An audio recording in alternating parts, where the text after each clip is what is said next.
कौन ब्रह्मा का पिता है, कौन विष्णु की मां, शंकर का दादा कौन है, हमको दे बता। ये जानने के लिए कृपया सुनिए।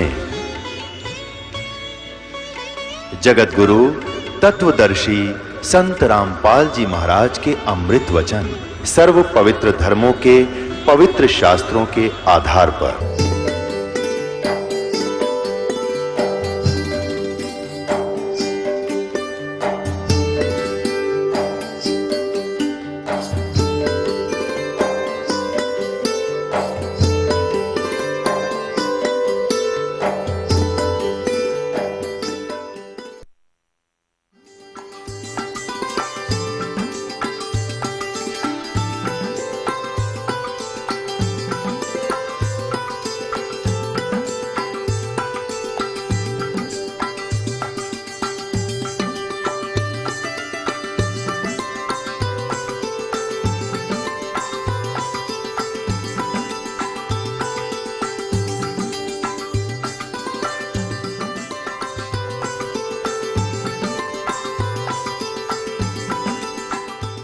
ये देखिएगा, श्रीमद् भगवत गीता जयदयाल गोविंद का इसके अनुवादक हैं और गीता प्रेस गोरखपुर से प्रकाशित है।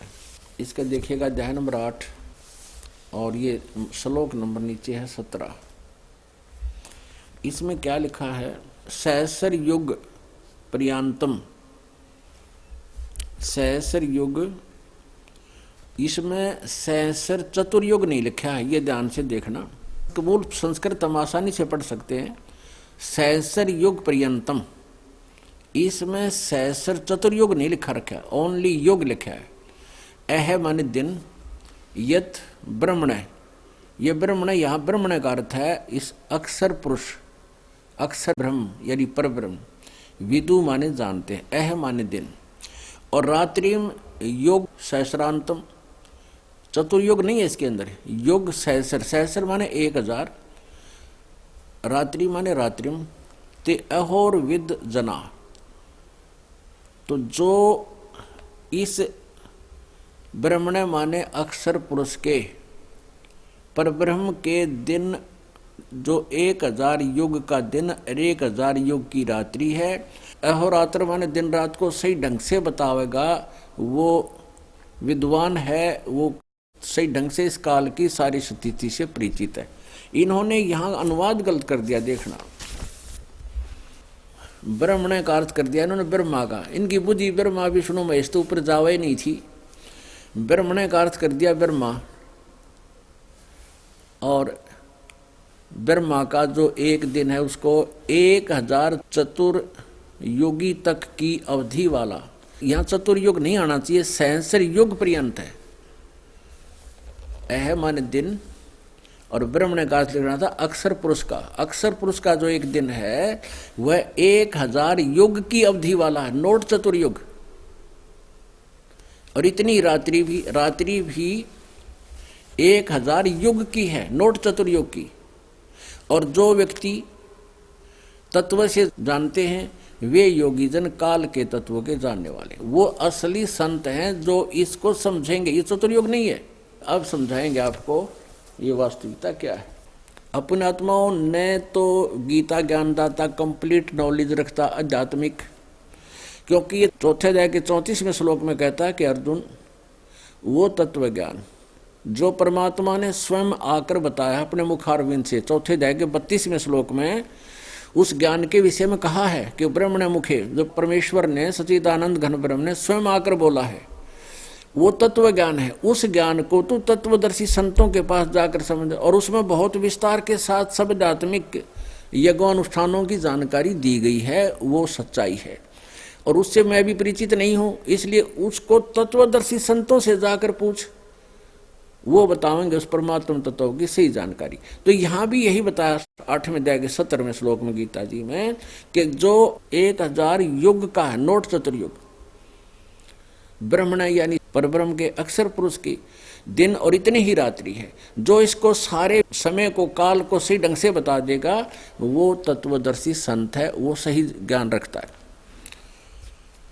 अब आपके समक्ष इन सभी भगवानों की सतिथि आयु बताते हैं जो कबीर परमेश्वर ने, यानी हम सबके मालिक ने, सबके जनक ने हमें बताई है। जैसे गीता जी अध्याय नंबर 10 के और श्लोक नंबर 2 में गीता ज्ञानदाता कहता है कि अर्जुन, मेरी उत्पत्ति को, मेरे जन्म को ये न तो देवता जानते, न ये ऋषि जानते, न ये सिद्ध पुरुष जानते, क्योंकि ये सभी देवता मुझसे ही उत्पन्न हुए हैं। अब पिता की डेट ऑफ बर्थ को संतान कैसे जान सकती है? वो तो दादाजी बताओगा। तो हमारे सबके जो दादाजी हैं, हमारे सबके मालिक हैं, उन्होंने आके इस काल की भी जन्म पत्री दी बताई है, और ब्रह्मा विष्णु महेश की जन्म पत्री बताई, जन्म तिथि, और साथ में अक्षर पुरुष की भी जन्म पत्री, यानी सबकी जन्म कैसे हुआ, कैसे सृष्टि रचना हुई, वो सारी उस पूर्ण परमात्मा ने स्वयं ही आकर बताई है।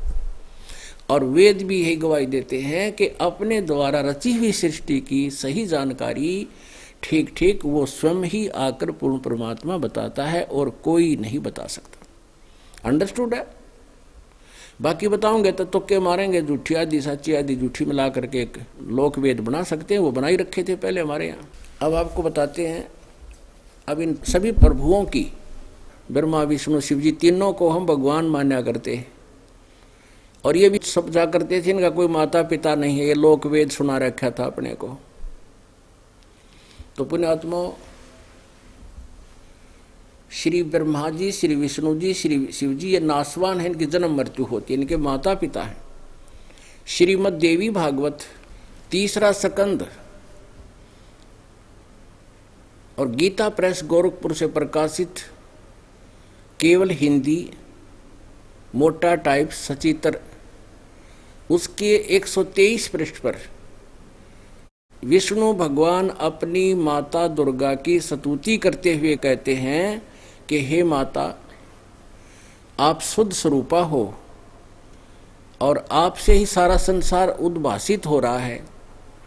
आपकी कृपा से हम सभी विद्वान हैं। मैं ब्रह्मा और शंकर, हमारा तो जन्म और मृत्यु होता है। हमारा यानी मेरा, ब्रह्मा का और विष्णु का, हमारा तो आविर्भाव और तिरोभाव हुआ करता है, हमारा तो जन्म मृत्यु होता है। हम अविनाशी नहीं हैं और तुम ही अविनाशी हो। जैसी विष्णु जी की बुद्धि काम करे थी, इसको अविनाशी बता रहे हैं। फिर भगवान शंकर कहता है कि हे माता, यदि विष्णु जी के बाद उत्पन्न होने वाले ब्रह्मा भी आपके पुत्र हैं, तो क्या मैं तमोगुणी लीला करने वाला शंकर आपकी संतान नहीं? हर ये नकली गुरु का करते इनका कोई माता पिता नहीं। इससे सिद्ध है कि हमारे सिलेबस से भी परिचित नहीं थे नकली गुरु, इन वेदों के ठेकेदारों बन रहे थे पुराणों के, ये भी मिसगाइड करके चले गए। हमारे सदग्रंथ क्या बता रहे हैं, भगवानों की जीवनियाँ क्या बता रही हैं, ये हमें इनके विषय में जानकारी इसके विपरीत दे रहे थे। ये टीचर ठीक नहीं थे, इन्होंने पूरे मानव समाज को बांट डाला। भगवान की तरफ में हम अलग अलग मजहब बना बैठे और एक दूसरे के शत्रु बन गए अज्ञानता से। एक भगवान, एक स्थान से हम आए हैं, हम एक ही परमात्मा की संतान हैं। या कोई ऊंच नीच नहीं है, कर्मों से ऊंच नीच होता है। जो बुरे कर्म करता है वो नीच है, अच्छे कर्म करता है वो ऊंच है, चाहे वो किसी जाति मजहब या धर्म से संबंध रखता है। अब हम आपको बताते हैं, जैसे श्री ब्रह्मा जी की आयु कैसे है। ब्रह्मा जी की दिन रात की गणना चतुर्युग से होती है, और अक्षर ब्रह्म यानी अक्षर पुरुष की गणना केवल युग से होती है, 1000 युग से होती है, और ब्रह्मा जी की 1000 चतुर्युग से गणना है। हमारे जो 4 युग हैं, सतयुग, त्रेता, द्वापर और कलयुग, ये 43,20,000 वर्ष के बनते हैं। 4,32,000 वर्ष इस कलयुग की आयु है, अवधि है, और ये सबसे कम है। इससे डबल है द्वापर युग की, इससे डबल।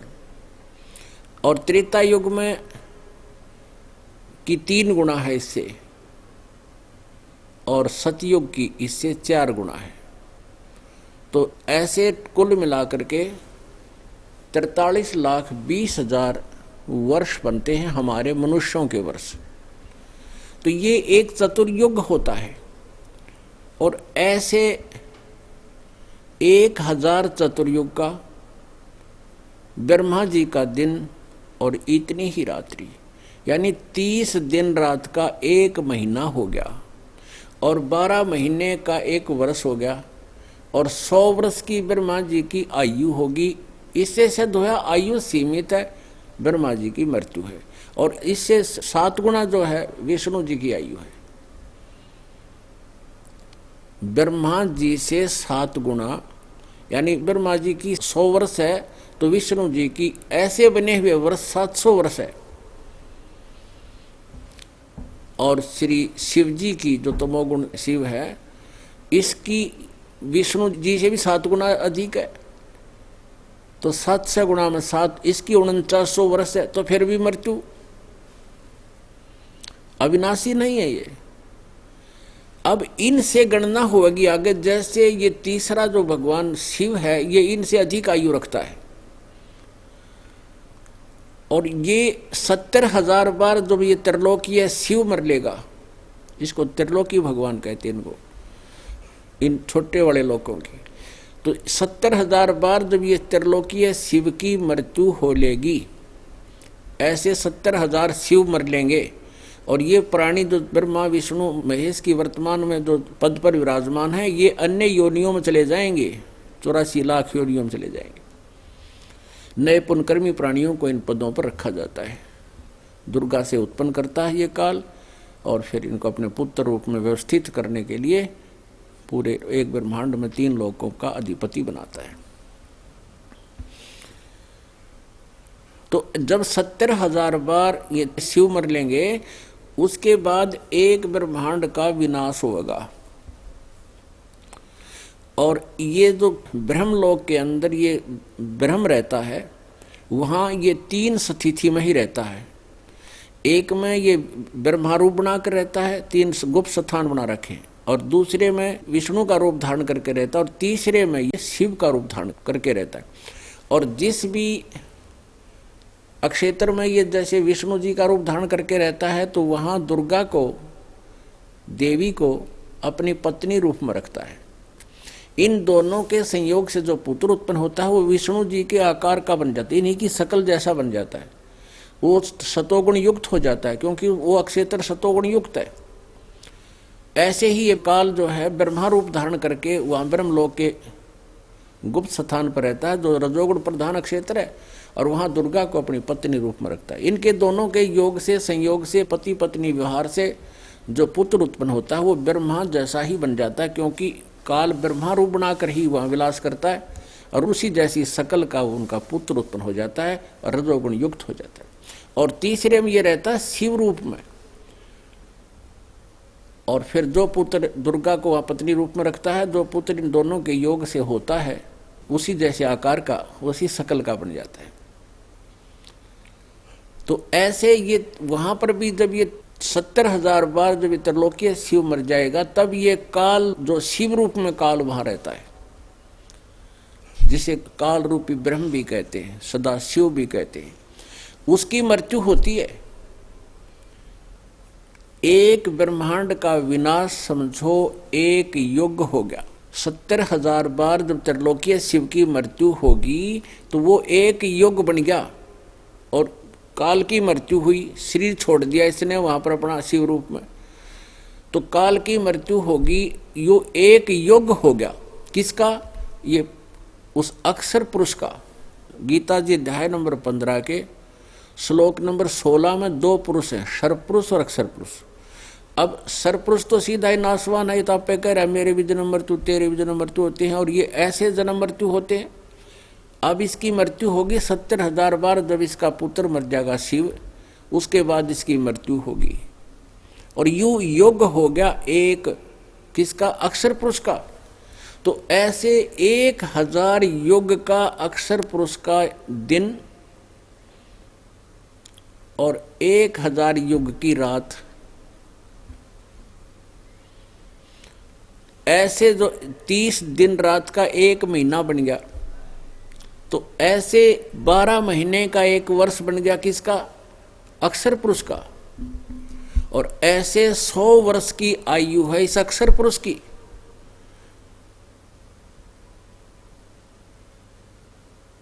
अक्षर का अर्थ वैसे अविनाशी होता है, लेकिन इसको अक्षर मान रखा था लेकिन ये भी नाशवान है, इसकी आयु बहुत लंबी है। एक है परम अक्षर पुरुष, परम अक्षर ब्रह्म। गीता जी अध्याय नंबर 8 के श्लोक नंबर 1 में अर्जुन ने पूछा कि किम तत् ब्रह्म, जो 7वें अध्याय के 29वें श्लोक में आपने जिस तत्व ब्रह्म की जानकारी दी है कि उसको जानने के पश्चात फिर कोई प्राणी वो तो फिर जरा और मरण से ही छूटने की प्रयत्न करता है, या कि किसी वस्तु की इच्छा नहीं करता। तो किम तत् ब्रह्म 8वें अध्याय के 3रे श्लोक में गीता जी ने कहा कि वो परम अक्षर ब्रह्म है। तो जो 3रे नंबर का प्रभु है वो है परम अक्षर ब्रह्म। अब अक्षर का अर्थ अविनाशी होता है, लेकिन ये परम अक्षर ब्रह्म इसलिए लगाना पड़ा कि हमने इसको अविनाशी मान रखा था, इसकी घनी लंबी उम्र थी। अब क्या बताते हैं, एती उम्र बुलंद मरेगा अंतरे, सतगुरु लगे न कान न भेंटे वो संतरे। परमेश्वर ने स्वयं आकर बताया कबीर देव जी ने कि यदि इतनी लंबी उम्र भी हो जाती है जीव की तो भी अंत में मृत्यु है। और क्यों होती है तुम्हारी जन्म मृत्यु? क्योंकि सतगुरु लगे न कान न भेंटे वो संत रे। कौन से संत? सतगुरु कौन होता है? सतगुरु वही होता है जो सत्य ज्ञान प्रचार करता है। और गीता जी अध्याय नंबर 4 के श्लोक नंबर 34 में कहा है कि तू तत्वदर्शी संत की खोज कर और उससे पूछ। कहते तुम्हें वो संत नहीं मिले, वो तत्वदर्शी संत ना मिलने से इतनी लंबी उम्र भी अगर हो जाएगी तो भी तुम्हारी जन्म और मृत्यु है, तुम्हें जो है शांति प्राप्त नहीं हो सकती। गीता जी अध्याय नंबर 18 के श्लोक नंबर 62 में कहा कि अर्जुन तू सर्वभाव से उस परमेश्वर की शरण में जा, उसकी कृपा से ही तू परम शांति को और सनातन परम धाम को यानी शाश्वतम स्थानम सतलोक को प्राप्त होगा। अपने आत्मा में जब तक जन्म मृत्यु है शांति नहीं हो सकती। जन्म होते ही प्रोसीजर शुरू, फिर युवा हुए, युवा होते ही विवाह, और फिर रोजगार, फिर विवाह होते संतान की इच्छा, संतान ना हुई तो चिंता, होगी तो महाचिंता, कोई मर गई कोई बच गई, आप भी बीच में मर गए, बालक रह गए, टक्कर मार मार के मरते, तड़प तड़प कर मर गए। तो कहते हैं यहाँ शांति नाम की चीज नहीं है। और गीता ज्ञानदाता कहता है यदि मेरी भक्ति करनी है तो शांति हो नहीं सकती। युद्ध भी कर, मेरा सिमरन भी कर। गीता जी अध्याय नंबर 8 के श्लोक नंबर 5 और 7 में गीता ज्ञानदाता कहता है, 8वें अध्याय के 13वें श्लोक में इसने अपना मंत्र बता दिया कि मुझ ब्रह्म का एक ओम मंत्र है, नथिंग एल्स। अब कहता है 8वें अध्याय के 5वें और 7वें श्लोक में कि अर्जुन तू मेरा सिमरन भी कर और युद्ध भी कर, मुझे प्राप्त होगा। अब इसने स्पष्ट कर दिया कि मेरी भक्ति करनी है, ओम नाम का जाप है, और युद्ध तो करना पड़ेगा क्योंकि मेरे शरण में शांति नहीं हो सकती। ओम के जाप से शांति नाम की चीज नहीं। इसलिए 18वें अध्याय के 62वें श्लोक में कहा कि सर्वभाव से तू उस परमेश्वर की शरण में जा, उसकी कृपा से ही तो परम शांति और सनातन परम धाम को प्राप्त होगा। अब प्रसंग चल रहा है गीता जी अध्याय नंबर 15 के श्लोक नंबर 17 में जिस परम अक्षर ब्रह्म के बारे में बताया है कि उत्तम पुरुष है तू अन्य परमात्मा इति उदाहरत है। यह लोग तेरे में अवश्य विवर्ती अवैश्वर है, वो अविनाशी परमेश्वर है। अब अक्षर माने भी अविनाशी, सर माने नाशवान, अक्षर जिसका नाश ना होता हो। यहाँ अक्षर पुरुष कहा इसको, सर पुरुष ये ब्रह्म है, ये तो अंडरस्टूड है कि सीधा नाशवान है। स्वयं भी कह रहा है मेरी जन्म मृत्यु होती है, और अक्षर पुरुष को हमने अविनाशी मान लिया, लेकिन यहाँ आगे इसका ये शंका क्लियर कर दी है, डाउट क्लियर कर दिया कि उत्तम पुरुषत्व अन्य परमात्मा उदारते ये लोग तरमावी से विवर्ती अव्यय ईश्वर है, वो है अविनाशी भगवान। तो इससे सिद्ध है कि अक्षर पुरुष अविनाशी कहलाते हुए अविनाशी नहीं है। ये कैसे अविनाशी नहीं है, इतनी लंबी उम्र है उसकी। तो इसलिए इसको भी अविनाशी का भ्रम हो गया था, इस कारण से इसको अक्षर पुरुष कहने लगे और वास्तव में अविनाशी तो कोई और है। अब 8वें अध्याय के 3रे श्लोक में अर्जुन का उत्तर देते हुए गीता ज्ञानदाता सरपुरुष कह रहा है कि वो तो परम अक्षर ब्रह्म है, जो 7वें अध्याय के 29वें श्लोक में जिस तत्ब्रह्म के विषय में जानकारी दी है कि उस तत्ब्रह्म को जानकर, यानी परम अक्षर ब्रह्म को जानकर सारे दातुन से परिचित व्यक्ति, सभी कर्मों से परिचित व्यक्ति केवल जरा और मरण से छूटने का ही प्रयत्न करता है। जरा माने बुढ़ापा और मरण माने मृत्यु। सबसे बड़ा दुख यहाँ पर बुढ़ापा है और फिर दूसरा मृत्यु। पुण्यात्माओं, आप यहाँ अपने बच्चों में, अपनी संपत्ति में चाहे कितने दुखी हो, फिर भी आप संतुष्ट हैं। और यो भी नाश हुआ इस काल ने तो भी मृत्यु भी करेगा, तुम्हारी बुढ़ापे में तड़फावे, सारी उम्र दुखी करे, कभी किसी घाटा कभी वाडा, कोई मर गया कोई बच गया, हाहाकार मची रहती है। और लास्ट में दे ही तोड़ा बुढ़ा करके बयान मैटी उठा जा ना बैठा जा, कभी आँख है, कभी पिंडी भड़के, कदे दांत निकलवाने, कदे चढ़वाने, बुरा हाल है। और फिर मृत्यु सबसे बुंडा काम करे, हमारी गिल मारे पहले सब कुछ कह तेरा तेरा तेरा, हर फिर का छोड़ ही मेरा।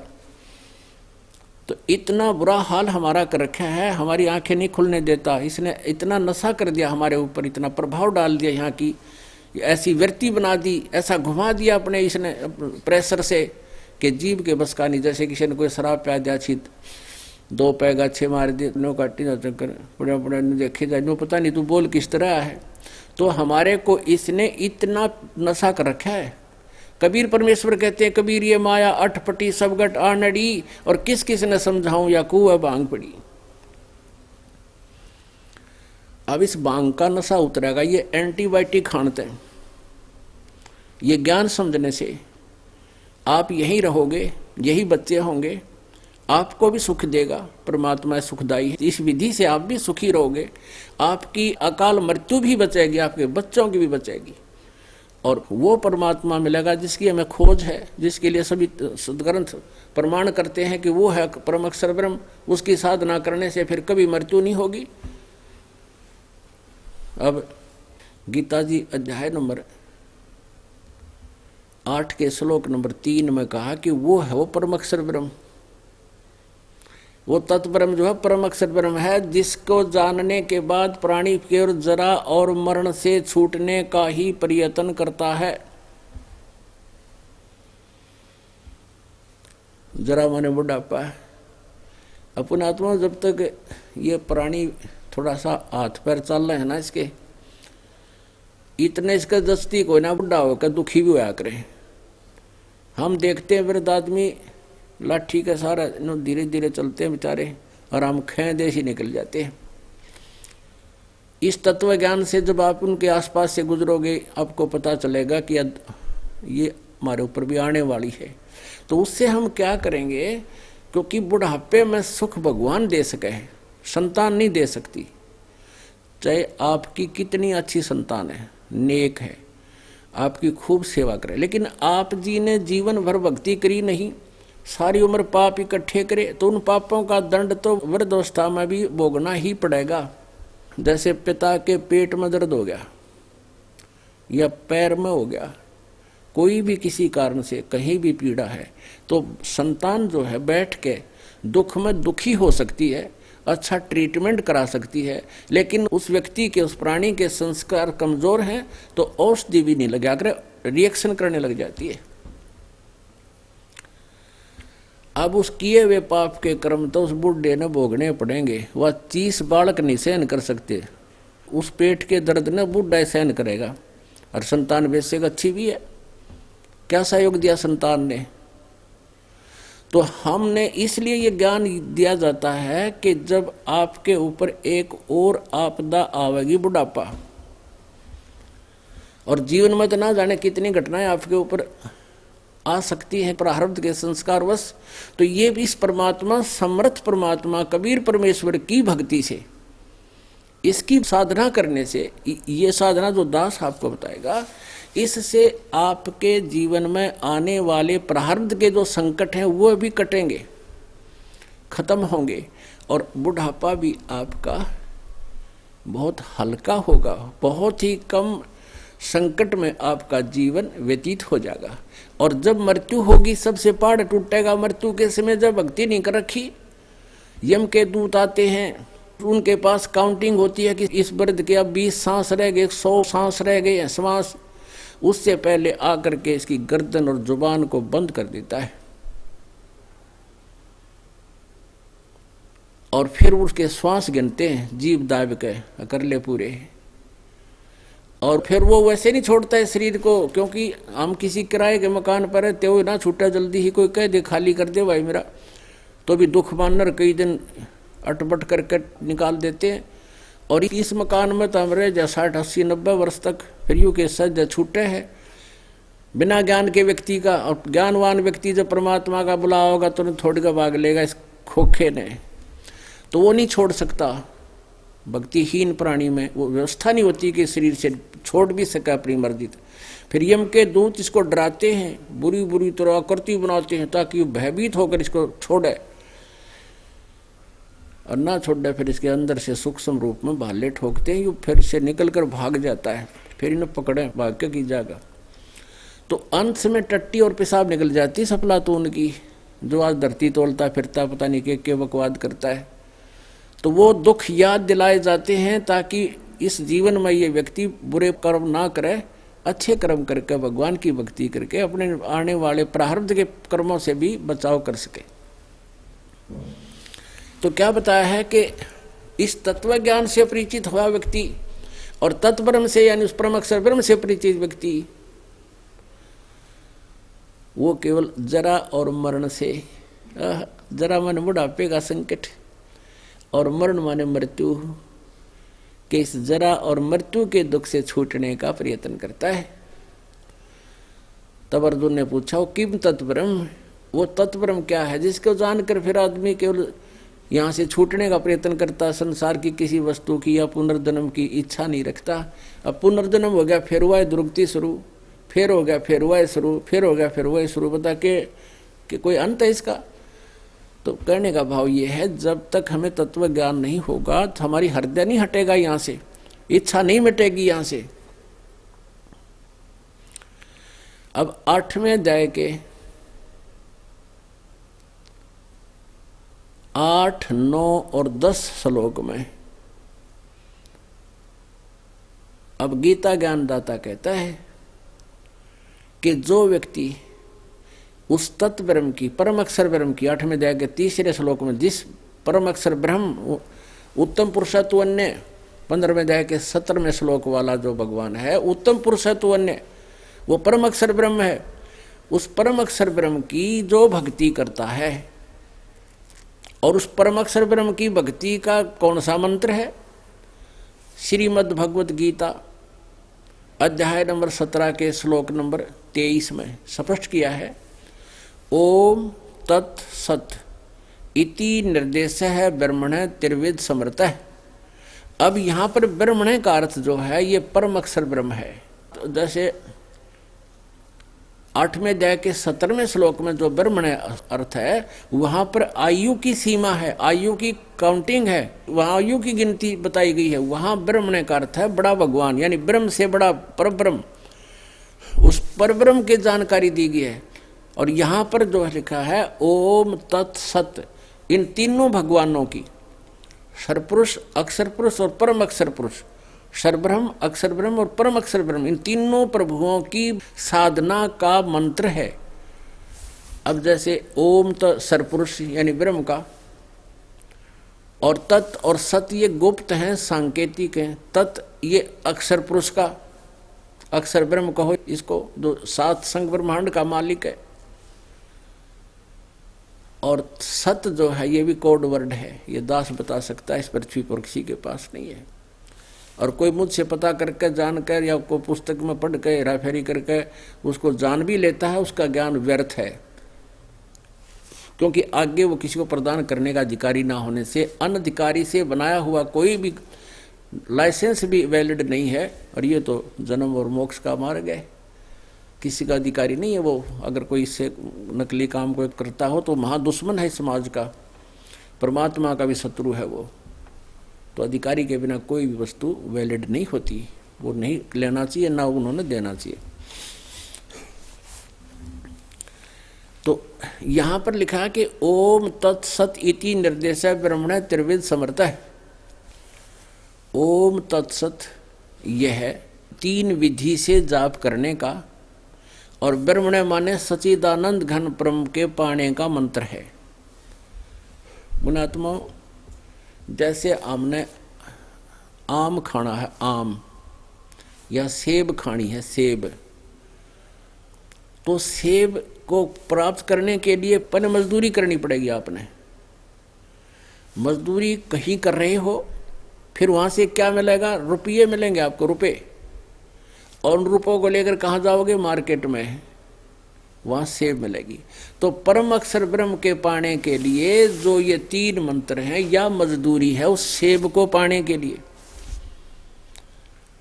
ये पूजा नहीं होती, या तो मजदूरी है। जैसे हम कितना मजदूरी करें उसकी पूजा थोड़ी करें, पूजा तो हम सेब की कर रहे हैं, सेब खाएंगे।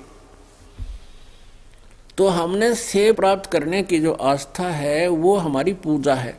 तो हमने परम अक्षर ब्रह्म पाना है, उसके पाने की या मजदूरी है 3 मंत्र की। ओम त ब्रह्म का, सरपुरुष का, जो गीता जी अध्याय नंबर 15 के श्लोक नंबर 16 में सरपुरुष और अक्षर पुरुष। तो सरपुरुष का तो ओम मंत्र है, और अक्षर पुरुष का तत्, और जो उत्तम पुरुष है तो अन्य परमात्मा है, उदाहरते 17वें श्लोक में 15वें अध्याय के में, उसका सत्य वो परम अक्षर ब्रह्म है। तो इन तीनों की मजदूरी करने से हमने परम अक्षर ब्रह्म मिलेगा, परम अक्षर ब्रह्म प्राप्त होगा। ओए अपनात्मा, श्रीमद् भगवद गीता एक अनमोल सदग्रंथ है। इसके अंदर बहुत ही निर्णायक ज्ञान है, लेकिन ये है तत्वदर्शी संत के सत्र का ज्ञान। और ये पहली कक्षा के स्टूडेंट भी ना थे, ये बन गए हमारे गुरु। ये नकली ब्राह्मण, नकली ऋषि में ऋषि मंडलेश्वर आचार्य, इनको आध्यात्मिक मार्ग नहीं था। संस्कृत में चाहिए PhD कर रखी हो, भाषा का तो एक अलग ज्ञान है, भाषा का इससे कोई लिंक नहीं है। अध्यात्म ज्ञान किसी भी भाषा में हो आपको समझ में आना चाहिए। भाषा का सिर्फ इतना काम है अपने विचारों को दूसरे तक पहुंचा सके। संस्कृत को कोई नहीं जानता, बोलता रहे संस्कृत, उसके लिए तो भैंस बराबर है। तो परमात्मा ना आकर इसलिए सिंपल लैंग्वेज में जो जनसाधारण समझ सकते हैं उसमें ये सूक्ष्म वेद में पूर्ण ज्ञान दिया, उस तत्व ज्ञान में, कबीर वाणी में, जिसको ये दास आपके समक्ष खोल रहा है। इस दास के ऊपर मेहर की परमात्मा ने ये ज्ञान समझाया दास को, गरीब आपको उन्हीं सदग्रंथों का रहस्य आपके समक्ष कर रहा है। तो यहाँ पर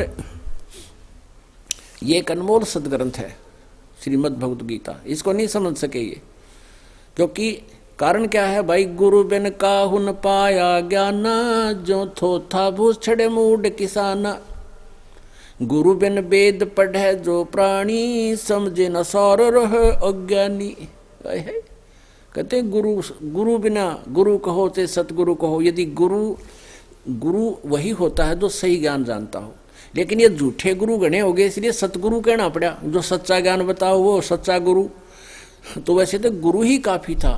तो यहाँ इसलिए कहते हैं गुरु बिन काहु न पाया ज्ञाना, जैसे थोथा भूस छड़ा मूड किसाना। यानी मूर्ख आदमी होगा जो प्राण में से जो धान निकाल लिए और फिर उस प्राण ने ठाठा पट कर अनुमंड रगड़ा हो गया, क्या कर रहा है? धान निकालो, धान इसमें कड़ा टट्टू है भी।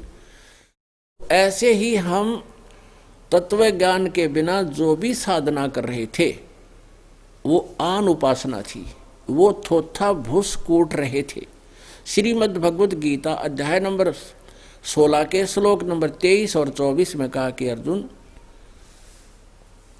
शास्त्र विधि को त्याग कर जो मनमाना आचरण करते हैं, यानी अपनी मर्जी से जो साधना पूजाएं करते हैं, उनको न तो सुख हो है, न उनकी कोई सिद्धि प्राप्त हो, न उनकी कोई गति हो, यानी यूजलेस, इससे तेरे लिए, 24वें श्लोक में कहा है 16वें अध्याय के, इससे तेरे लिए कर्तव्य और अकर्तव्य की व्यवस्था में, यानी कौन से साधना करनी चाहिए, कौन सी ना करनी चाहिए, कौन सी त्यागनी चाहिए, उसके लिए सदग्रंथ ही प्रमाण है, नथिंग एल्स। उनको समझकर उसी आधार से तू क्रिया कर। तो शास्त्रों के विरुद्ध जो साधना कर और करवा रहे हैं वो ज्ञानहीन है और अपना जीवन नष्ट कर रहे हैं, कर्म बिगाड़ रहे हैं। तो प्रश्न चल रहा है कि जैसे अब 17वें अध्याय के 23वें श्लोक में अब 3 मंत्र बता दिए उस परम अक्षर ब्रह्म के पाने की, और उसकी 3 विधि से उसका जाप है, स्मरण है। वो ये दास बताएगा तीनों मंत्रों का। जब आप तीनों मंत्र जिसको मिल गए हैं उनको मालूम है कि ये ऐसे 3 ही प्रकार से इसका सिमरण है और इससे परम अक्षर ब्रह्म प्राप्ति होगी। इस 3 मंत्र की मजदूरी से वो आम मिलेगा, सेब मिलेगा। गीता जी अध्याय नंबर 8 के श्लोक नंबर 8, 9, 10 में इस 3 श्लोकों में स्पष्ट किया है कि जो उस तत्वदर्शी संत के मिलने के बाद और सही मंत्र उसको मिल जाता है, जो उस परम अक्षर ब्रह्म की पूजा करता है, तो उसकी भक्ति की शक्ति यानी मंत्र के जाप के अभ्यास से जो उसमें भक्ति की कमाई होगी, उस कमाई से वो उस परमेश्वर के पास पहुंच जाएगा, उस परम देव पुरुष परमेश्वर को प्राप्त होगा। यानी जो गीता ज्ञानदाता से कोई और है। गीता जी अध्याय नंबर 18 के श्लोक नंबर 66 में कहा है कि सर्वधर्मान परित्यज माम एकम शरणम वर्ज अहम तवा सर्व पापे भ्यामोक्षामि मा शुच। अब ये गीता ज्ञानदाता सरपुरुष है, ये ब्रह्म है। श्री कृष्ण जी में बोल रहा है प्रेत की तरह प्रवेश करके। ये कह रहा है कि तू सर्वभाव मेरे सतर की जितनी पूजा है, ओम नाम का जाप तूने किया उस 3 मंत्र के जाप में, और ये 500 यज्ञ ये मेरे सतर की हैं, इनको तू मुझ में छोड़ मेरे सतर की जितनी धार्मिक पूजाएं हैं मुझे दे दे। अब हम क्या करते थे, ब्रह्म साधना करते थे ऋषि बनकर और यहाँ यज्ञ करते थे, तो हम कहाँ चले जाते ब्रह्मलोक में। ब्रह्मलोक में अपने किए हुए पनों को बर्बाद करके, नष्ट करके, खा के, खर्च के उस महा होटल में, वो होटल है, रेस्टोरेंट है जो जहाँ हमारी पूंजी से सुख प्राप्त होता है, उसको नष्ट करके हम नीचे पृथ्वी पर फिर 84 लाख योनियों में धक्के खाकर कुत्ते गधे सूअर बनकर पाप कर्मों का दंड भोगते थे। जब तक हम परम अक्षर ब्रह्म की साधना नहीं करते तो हमें दोनों कर्म भोगने होते हैं, पाप भी और पुण्य भी, और दोनों भोगने से ही समाप्त करने पड़ते हैं। और परम अक्षर ब्रह्म की शरण में आने से आपके पापों को नाश कर दिया जाता है और केवल पुण्य आपको प्राप्त रह जाते हैं। जैसे फसल में खरपतवार हो जाता है, आजकल ऐसी मेडिसिन की खोज होगी है, ऐसी औषधि की कि उसमें डाल देते हैं पानी में फसल में, तो घास का नाश कर देती है, फसल सुरक्षित रह जाती है। ऐसी यह खोज है किस्म की, पदार्थ यही थे, खोज अब हुई है। इसी प्रकार ये मंत्र अपने सदग्रंथों में थे, लेकिन खोज इस दास के ऊपर कृपा की परमात्मा ने यह अब होगी है। तो यहाँ गीता ज्ञानदाता कह तो रहा है कि मेरे सतर की सब पूजाओं को छोड़कर उस परम अक्षर ब्रह्म की शरण में जा, और ये नाड़ी अनुवाद कर रहे हैं कि सब धर्मों को छोड़कर मेरी शरण में आ जा। श्री कृष्ण जी की शरण में तो पहले कह रहे अर्जुन मैं तो आपकी शरण में हूँ। दूसरे अध्याय के 7वें श्लोक में कहता है कि हे भगवान मैं आपकी शरण हूँ, और जो मेरे हित में हो आप वो ज्ञान मुझे बताओ, मेरी अकल काम करना बंद करेगी। वो तो पहले कह रहा मैं तेरी शरण में हूँ, तो अब मेरी शरण में आने का क्या औचित्य था यहाँ भगवान का कहने का, या समझ नहीं सके। ये अपने आत्माओं जैसे 18वां अध्याय अंतिम अध्याय है श्रीमद् भगवद गीता का, और ये 60, 61, 62 से आगे आगे जो है लास्ट श्लोक चल रहे हैं, और 66 तक इसमें ज्ञान है। आगे तो फिर अलग से क्रियाएं बताई हैं। तो यहाँ क्या बताया कि अंतिम तक ज्ञान हो गया और अंतिम अध्याय आ गया, अंतिम श्लोक हो गए। अब गीता ज्ञानदाता कहता है 18वें अध्याय के 62वें श्लोक में कहा कि सर्वभाव से तू उस परमेश्वर की शरण में जा, उसकी कृपा से तू परम शांति को और सनातन परम धाम को प्राप्त होगा। अब 18वें अध्याय के 63वें श्लोक में ये कहा कि अर्जुन जो मैंने कहना था तेरे तक कह दिया, यो गीता का अति रहस्यमय ज्ञान तुझे सुना दिया, अब तेरा जैसे समझ में आवे ऐसे कर ले। जब मेरी शरण में आना है तो युद्ध कर, शांति नहीं। युद्ध करना पड़ेगा। और तूने परम शांति चाहिए, युद्ध याद नहीं करना पड़े, तो तू उस परमेश्वर की शरण में जा। अब तू फैसला कर ले, मेरी शरण में रहना है या उसकी शरण में जाना है। ये गुप्त से गुप्त ज्ञान तुझे दे दिया गीता जी का, लास्ट हो गया। अब 18वें अध्याय के 64वें श्लोक में गीता ज्ञान दाता कहता है, एक और रहस्य युक्त ज्ञान बताता हूं, एक और गुप्त से गुप्त भेद बता दूं। इष्ट असी में दृढ़मिति तत्वक्षामि ते हितम, के इष्ट माने इष्ट देव है मेरा भी, वही 18वें अध्याय के 62वें श्लोक में जिस परमेश्वर की शरण में जाने को तुझे कह रहा हूं, वह मेरा भी पूज्य देव है, मैं भी उसी की आराधना करता हूं। और स्वयं परमेश्वर परम अक्षर ब्रह्म आकर गोरखनाथ से कहता, गोरखनाथ तेरा ज्योत स्वरूपी अलख निरंजन ये ब्रह्म, ये भी धरता ध्यान हमारा, ये मेरी पूजा करता है। और ये स्वयं स्वीकार कर रहा है कि मेरा भी वो इष्ट देव है। इन्होंने अनुवाद गलत कर दिया, यहाँ पर इष्ट का अर्थ प्रिय कर दिया। अब अगर यहाँ फिर नो कहता कि मैं गुप्त से गुप्त भेद बताता हूं तो मेरा खास्ट प्रिय है, तो पहले बता दिया। गुप्त से गुप्त 63वें श्लोक में, 18वें अध्याय के 63वें श्लोक में कह दिया कि ये गुप्त से गुप्त गीता जी का ज्ञान मैंने तेरे ही कह दिया। अब कहे एक भेद और बताता हूं 18वें अध्याय के 64वें श्लोक में, कि एक और गुप्त से गुप्त भेद बताता हूं कि मेरा पूज्य देव भी यही है। अब 18वें अध्याय के 65वें श्लोक में गीता ज्ञान दाता कहता है, यदि मेरी शरण में रहना है तो उठ भाई और युद्ध कर, मुझे नमस्कार कर, मेरे में मन वाला हो, यानी मेरे में भावित हो। 8वें अध्याय के 6ठे श्लोक में कहा है कि जो भी साधक अंत समय में जिसमें भावित रहता है, जिसमें जिसकी आस्था होती है, तो उसी को प्राप्त होता है। तो यहाँ 18वें अध्याय के 65वें श्लोक में फिर गीता ज्ञानदाता कहता है कि तो मुझ में मन वाला बन, मुझे नमस्कार कर और मुझे प्राप्त होगा, नथिंग एल्स। अब 18वें अध्याय के 66वें श्लोक में कहा है, तुरंत यहाँ प्रश्न उत्तरी चल रहे हैं कि अब तो निर्णायक ज्ञान आ रहा है कि अगर उसकी शरण में जाना है तो सर्वधर्मान प्रीतजमाम, मेरे सतर के सभी धार्मिक पूजाएं मुझ में छोड़ दे। और फिर अहम तवा सर्व पापे वह मोक्षा भी मासुच। तो हम क्या करते रहे, पहले ओम नाम का जाप और ये यज्ञ जो करते रहे, जैसा भी ज्ञान था, तो उसको ब्रह्म लोक में नष्ट कराते थे और पाप न्यो के न्यो रह जाते, उनको गधे कुत्ते सूर बनकर भोगते थे। अब हम उस परम अक्षर ब्रह्म की शरण में जाएंगे तो सबसे पहले हमारे पापों का नाश करेगा। और जो इसके सतर की ओम नाम के जाप की साधना, क्योंकि हमने इससे छुटकारा पाना, इसका कर्जा हमारे ऊपर है, इसको दे देंगे, ये हमने कुत्ते गधे सूर नहीं बना होगा। हम इस पूंजी का प्रतिफल ना लेकर के इसका जमा करा देंगे, तू अपना किराया पकड़ और हमें छोड़ कर से मुक्त कर। पुणात्माओं, जिनको ये सृष्टि रचना समझ में आ गई है, उनको पता है कि ये पृथ्वी लोक भी घूम रहा है और 21 ब्रह्मांड भी घूम रहे हैं, और हम इस पृथ्वी लोक पर इस काल के लोक में बैठे हैं, इसके वायुयान में घूम रहे हैं। और इसने टैक्स लगा रखा है इसका, इस यात्रा का, और मजदूरी करो, इसका पूरा करो, इसका किराया लेता है हमारे से। तो परमात्मा ने यह विधि बताई है कि साधना करके इसका प्रतिफल मत लेना, किराया दे दो इसका, तो इसका टैक्स दे देंगे हम, ये हमारा कर्जा मुक्त कर देगा हमें। ओम नाम का जाप हम इस काल को देंगे, ब्रह्म को, और जितनी भी हम यज्ञ धर्म आदि कर रहे हैं ये सब इसको देगा, जो पीछा छूटेगा अपना।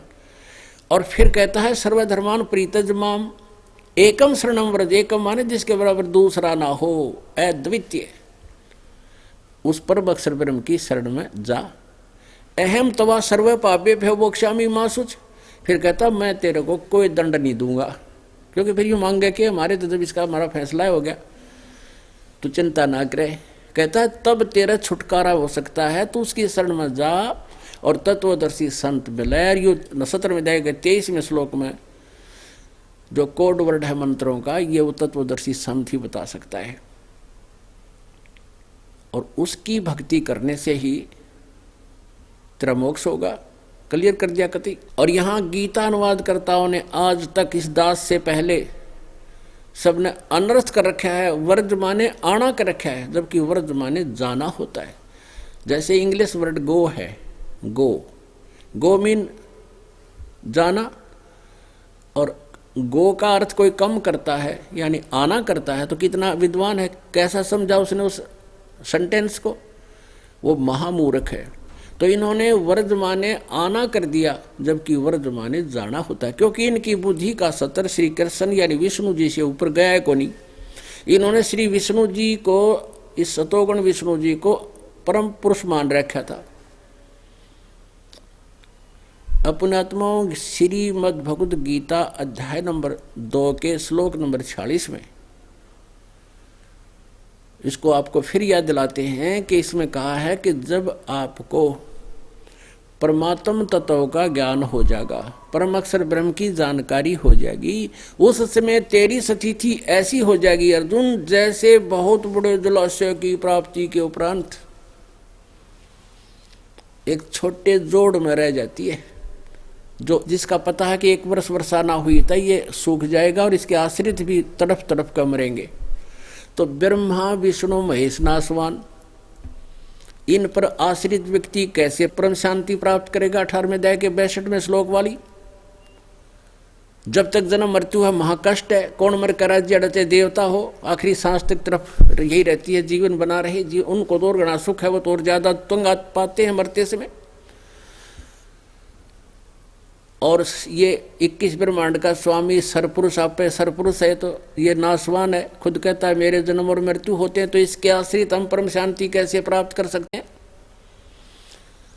अक्षर पुरुष की स्थिति आपको बता दी, इसकी भी मृत्यु होगी। और परमात्मा कहते हैं एती उम्र बुलंद मरेगा अंतरे, सतगुरु लगे न कान न भेंटे वो संतरे। इतनी लंबी उम्र होगी तो भी मरेगा तो फिर परम शांति नहीं। तो अक्षर पुरुष यानी परब्रह्म की साधना भी शांतिदायक नहीं। परम अक्षर ब्रह्म की साधना, उसकी भक्ति, वो परम अक्षर ब्रह्म कौन है? वो कबीर देव है, कबीर साहब है। उस कबीर देव की भक्ति से, परम अक्षर ब्रह्म की साधना से, ये वही कबीर है जो बनारस में, काशी में जुलाहे की भूमिका किया करते थे और चारों वेद उसकी गवाही देते हैं।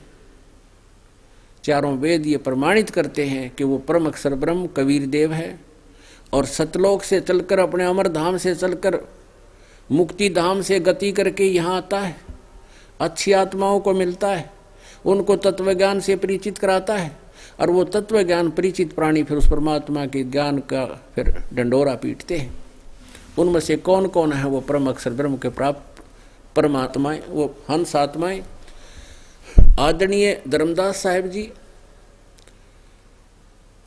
आदरणीय नानक साहेब जी, आदरणीय मुल्कदास साहेब जी, आदरणीय दादू साहेब जी, आदरणीय गरीबदास साहेब जी, गांव छुड़ानी, जिला दद्दर हरियाणा वाले, आदरणीय गीसा साहेब जी, गांव खेखड़ा, जिला मेरठ उत्तर प्रदेश वाले, और भी महापुरुषों ने मिले हैं, लेकिन उनके इतिहास में उनका क्लियर नाम नहीं है। लेकिन अब तत्व ज्ञान से पता चला है कि उनको भी मिले हैं। किनको?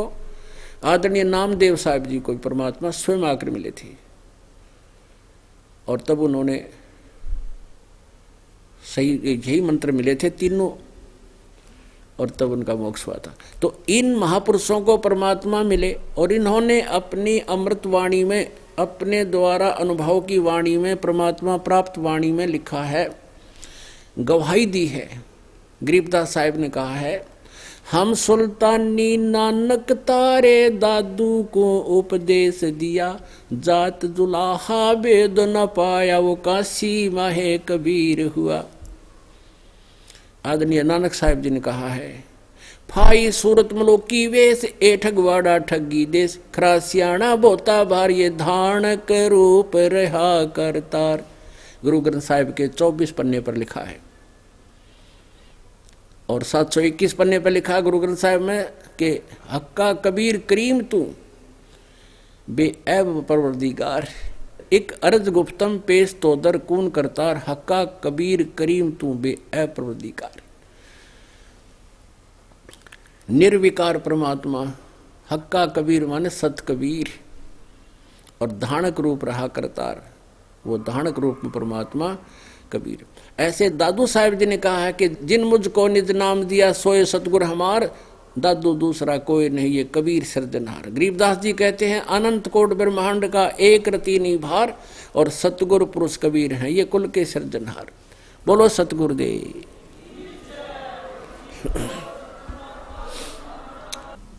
परमपिता परमात्मा पूर्ण ब्रह्म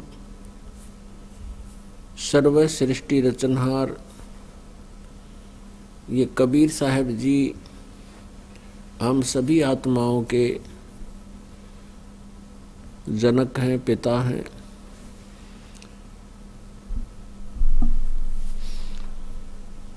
परमेश्वर कबीर देव जी प्रत्येक युग में आते हैं और प्रत्येक युग में आकर के वो अपने सतलोक से चल कर आते हैं और यहाँ काल के लोक में फैले हुए आध्यात्मिक अज्ञान को नाश करते हैं, तत्व ज्ञान का प्रकाश करते हैं। काल की प्रेरणा से काल के द्वारा फैलाए गए अज्ञान से प्रत्येक आत्मा परिपूर्ण हो चुकी होती है। लोकवेद सुनकर के सब चीखने घड़े बन जाते हैं। परमेश्वर उस समय आते हैं तब हम उस परमेश्वर के उस सत्य ज्ञान को स्वीकार नहीं कर पाते हैं, जिस कारण से हम इसी काल के जाल में रह जाते हैं। पुण्यात्माओं, जिस समय आप जी इस तत्व ज्ञान से परिचित हो जाओगे उसमें आपको काल के जाल की प्रत्येक डोरी नजर आने लग जाएगी, प्रत्येक गांठ महसूस होएगी कि इसने ये बंधन किस कारण से हमें बांध रखे हैं। फिर आप के अंदर एक विशेष तड़प बनेगी उस परम पिता को पाने की। परमेश्वर कबीर देव जी ये परम अक्षर ब्रह्म है, जैसे आज आपको सत्संग में सुनाया था। ये वो परमात्मा है जिन्होंने सारे ब्रह्मांडों की रचना की और वो तीनों लोकों में प्रवेश करके सबका धारण पोषण यही परमात्मा करते हैं।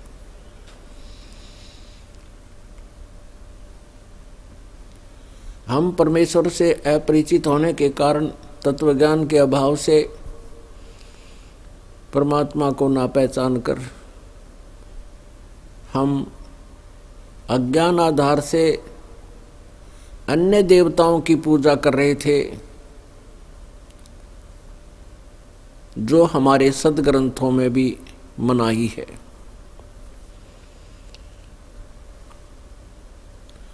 अन्य देवता कौन कौन हैं? ये तीनों देवता श्री ब्रह्मा जी रजगुण, श्री विष्णु जी सतगुण और श्री शिव जी तमगुण। और इनके अंतर्गत जितने भी 33 करोड़ देवता हैं ये सभी अन्य देवताओं में आते हैं। परमात्मा कबीर जी ने कहा था कि गुण तीनों की भक्ति में ये भूल रहा संसार,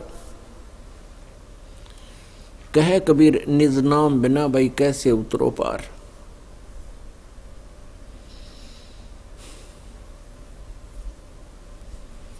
पुण्यात्माओं, हमारे सदग्रंथ हमें यथार्थ ज्ञान दे रहे हैं, लेकिन आज तक इन सदग्रंथों को कोई समझ नहीं सका, जिस कारण से हम अपने ही खजाने से, अपने घर में दबे हुए उस धन से, आध्यात्मिक ज्ञान से हम वंचित रहे और जिसका दुष्परिणाम हमने भोगना पड़ा। हमारे पूर्वज भूत बन गए, पितर बन गए, कोई पशु पक्षी की योनियों में धक्के खा रहे, भटक रहे। मनुष्य जीवन केवल इसलिए प्राप्त होता है कि हम मोक्ष करावें, जन्म मरण के दीर्घ रोग से पीछा छुड़वावें। लेकिन तत्व ज्ञान ना होने से हम साधना करते करते भी जीवन व्यर्थ कर जाते हैं।